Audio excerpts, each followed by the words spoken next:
Akbar. Cukup itu 4 kalimat tuh.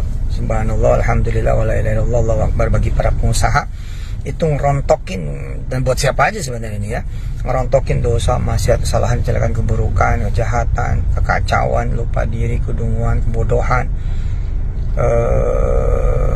apalagi ya, pokoknya semua jelek-jelek itu akan copot, rontok, gugur dari badan kita, kata Rasulullah. Seperti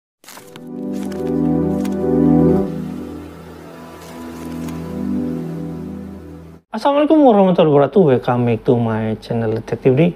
Ya teman-teman, kali ini kita bahas tentang video Yusuf Mansur yang sebenarnya saya pernah bilang ya, bahwasanya di Instagram Yusuf Mansur itu dia sering bikin video tentang bagaimana sifat dia, bagaimana hal-hal yang mungkin menurut dia baik, atau misalkan yang saya bilang misalnya dia itu merendah untuk meninggi gitu ya. Nah, video itu saya mungkin sampaikan di dua video sebelumnya. Dan teman-teman, seperti biasa ya, di Instagram yang video yang kali ini kita bahas itu ya emang di Instagram seperti itu. Saya nggak tahu kenapa Yusuf Mansur seperti itu, ya kita semuanya juga pasti nggak tahu ya teman-teman. Nah, tapi teman-teman biar lebih jelas, kita lihat dulu video yang ada di Instagram tersebut ya teman-teman. Ya nanti kita bahas kaitannya dengan kelakuan Yusuf Mansur sebelumnya gitu di waktu-waktu yang lampau gitu ya. Kita lihat videonya teman-teman, yuk check it out. buat semua bos, buat semua pimpinan, majikan, pengusaha di ujung-ujung Ramadan, persiapan Idul Fitri, pahala Anda semua Bapak Ibu, Masya Allah ya, mikirin gimana gajian para pekerjanya, orang rumah yang ikut dengannya, ngasih THR. Wah, itu pahalanya kudeknya minta ampun. Jangan lupa bismillah gitu. Makasih Mas. Ya dengar. Makasih ya. Ya sama-sama. Pahalanya emang gede banget beneran. Itu kan ya memberi kebahagiaan buat para pekerjanya pulang kampung, mudik, ngasih pakaian baru buat istrinya atau ikutan ngasih suaminya, buat anak-anaknya, orang tuanya, berbagi ke tetangga kanan kiri, memastikan mereka juga taraweh dengan tenang, bahkan mungkin sebagiannya udah pada i'tikaf. Sementara para pengusaha, bos, pimpinan, majikan, owner perusahaan, mungkin sebagian juga direksinya masih berjibaku nanti sampai malam menjelang 1 Syawal. Saya ngerasain susahnya, ngerasain sulitnya, dan sebagian saya tidak mampu dengan izin Allah, sebagian lagi saya mampu. Masih juga berproses untuk menyelesaikan persoalan, menyempurnakan semua yang belum sempurna. Tapi berasa emang, berasa. Kadang-kadang buat seorang pengusaha, dia jadi keletihan, kecapean, gak bisa taraweh, gak bisa pulang buka puasa bersama anak istrinya atau suaminya. Masih meeting, masih bener-bener banting tulang, peras keringat, ya mikir. Emang ada keringatnya pakai aset terus, ya ini lambang lah. Jadi pahalanya luar biasa, semangat terus para owner, para bos, para pimpinan, para majikan, para direksi, komisaris. Insya Allah lah. Ya, dan sejadah panjangnya juga gila-gilaan itu. Gila-gilaan itu sejadah panjangnya, bayangin sampai nanti teman-teman karyawan, karyawatinya, orang-orang ikut dengan sampai balik lagi bekerja, kayak sampai itu menyusuri jalan demi jalan. Ya Allah, hanya Allah yang membalas. Mudah-mudahan segala kepayahannya dibayar Allah dengan surganya, baik surga akhirat maupun surga dunia. Usahanya tambah maju, tambah barokah. Jangan lupa tadi bismillah, dan jangan lupa sholat yang wajib. Ya, mudah-mudahan perkara yang ketinggalan itu ketutup dengan dilimpahkan oleh Allah segala kebaikan, gajian dan THR untuk semua yang bekerja kepada Anda semua. Salam hormat ge di Jogja ini.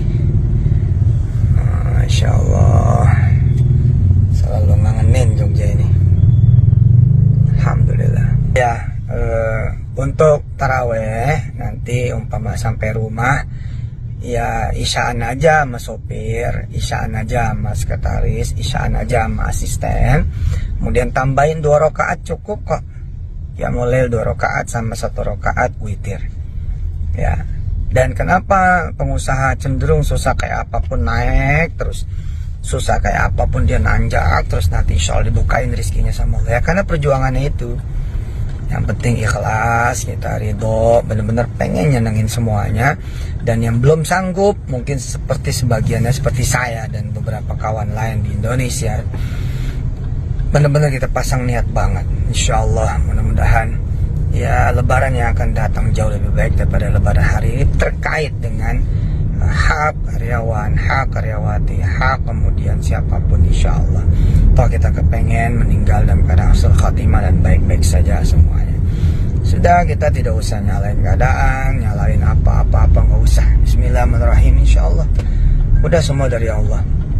Dan yakinlah insya Allah rezeki Allah akan lipat gandakan, amin. Salam hormat sekali lagi, banyakin sholawat.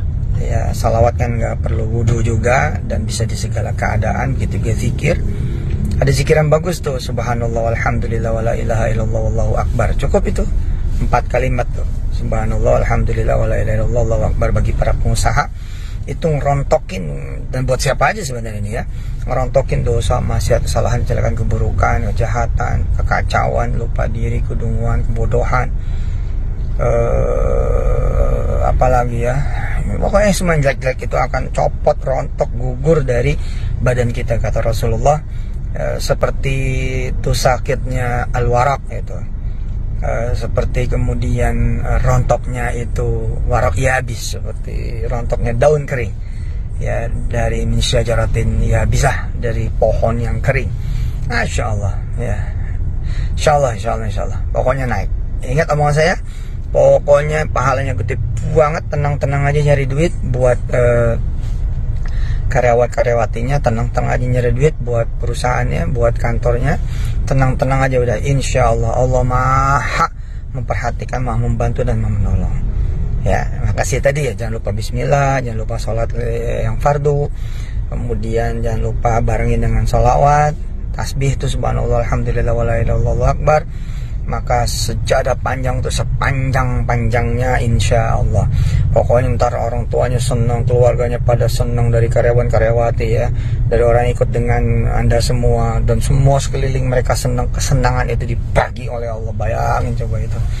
Nah, dan juga mata rantainya kan gawat itu ya kan, mata rantainya pada beli baju, pada beli makanan, pada beli minuman, pada beli oleh-oleh, pada beli bensin, pada beli jajanan ini itu, berbagi kanan kiri, ngebeliin ini itu. Wah, itu pahala siapa juga? Pahala sumber duitnya dengan izin Allah ya, ini para pengusaha itu. Dan saling doa para pengusaha ya, doain pengusaha yang lain, bos yang lain, owner yang lain, direksi yang lain, komisaris yang lain, dan para karyawan juga doain banyak-banyak, baik yang benar maupun yang nggak benar, yang memang tepat waktu maupun yang tidak, yang belum berhasil. Doa aja udah, doa aja udah. Percayalah, nggak ada yang sengaja ngemplang buat nggak bayar gajian, nggak bayar THR, nggak ada lah, nggak ada insya Allah. Bos mah pada mikirin anak buahnya, pimpinan pada mikirin, cuman kadang keadaan ya mau bagaimana gitu. Insya Allah, sallallahu alaihi nabi ya. Makasih suasana Jogja ini. Makasih ya. Subhanakallahumma wa bihamdika asyhadu an la ilaha illa anta astaghfiruka wa atubu ilaik. Alhamdulillahirabbil alamin. Adada khalqi wa ridha nafsi zinata arsy midada kalimati wa adada kamali wa kama yaliqu bi kamali daiman abada. Sampai ketemu nih sama Yudi. Haji Yudi. Sallallahu alaihi nabi. Setia deh, jemput terus. Pengawal terus. Top. Oke itu teman-teman judulnya. Nah teman-teman, ini menarik ya teman-teman. Oke, kalau perkara pengusaha berusaha itu oke, nggak jadi masalah.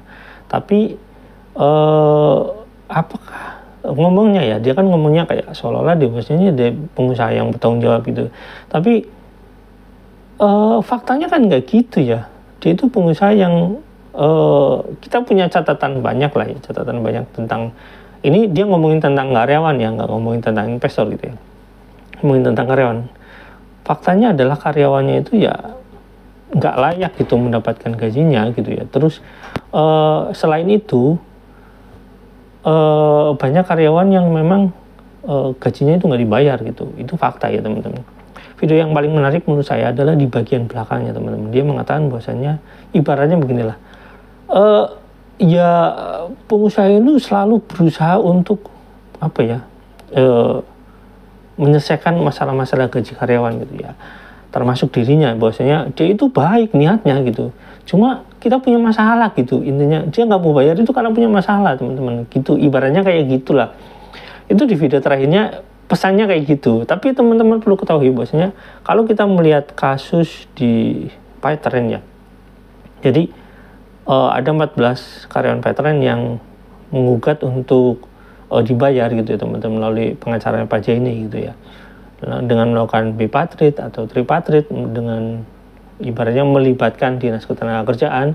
Tapi teman-teman ya, faktanya dengan kesepakatan dicicil itu, dicicilnya cuma sekali. Itu yang menurut saya nggak layak. Ini sependengaran saya sampai saat ini baru seperti itu.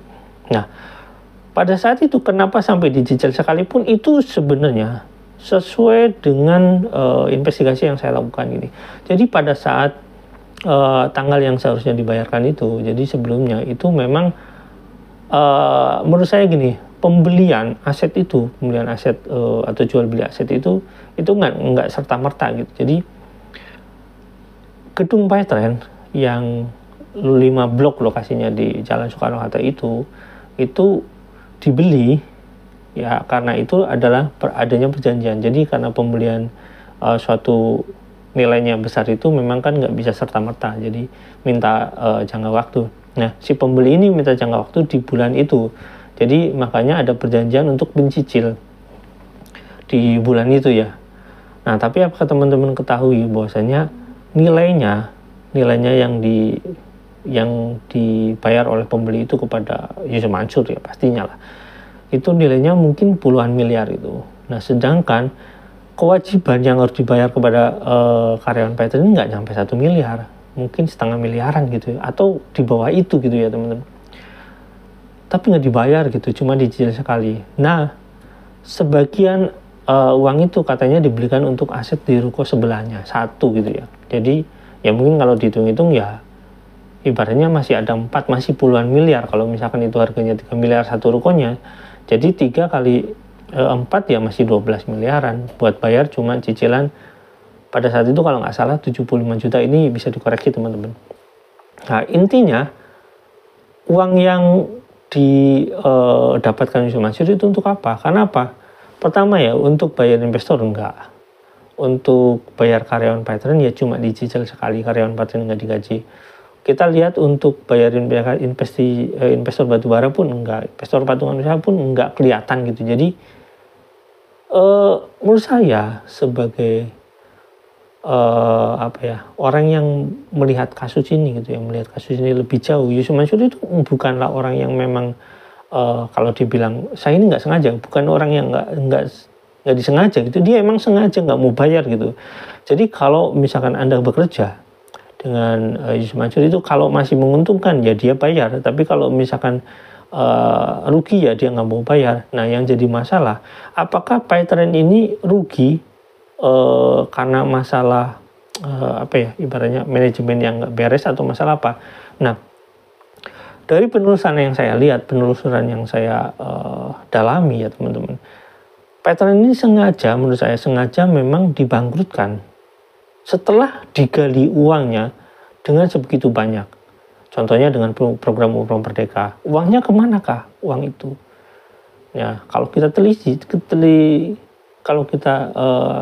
ya untuk melihat itu, di beberapa tahun ke belakang pada saat program Umroh Merdeka itu dicanangkan sama Paytren itu, sama Yusuf Mansur lah, itu beberapa bulan setelah uang ngumpul itu dia membeli saham perusahaan tertentu gitu. Jadi memang uang itu dikeruk dari Paytren untuk dialihkan mungkin ke investasi lain atau misalnya ke usaha lain. Jadi Paytren ini memang sengaja untuk dihancurkan gitu ya. Jadi ya menurut saya kayak gitu ya, teman-teman bisa teliti lebih jauh, karena setiap program-program yang dijalankan Paytren ini ya menyisakan investor-investor atau misalkan menyisakan anggota-anggota yang mengalami kerugian gitu ya. Dengan cara Yusuf Mansur membuat program itu dengan cara ya dia jualan sholawat juga gitu. Nah, teman-teman, menurut teman-teman bagaimana? Apakah Yusuf Mansur ini orang yang bertanggung jawab, atau memang Yusuf Mansur ini memang ingin bertanggung jawab tapi nggak bisa, atau memang memang dia nggak mau bertanggung jawab? Teman-teman bisa diisi di kolom komentar ya teman-teman. Sampai di sini jangan lupa like, subscribe, dan komen. Jangan lupa juga share. Wassalamualaikum warahmatullahi wabarakatuh. Bye.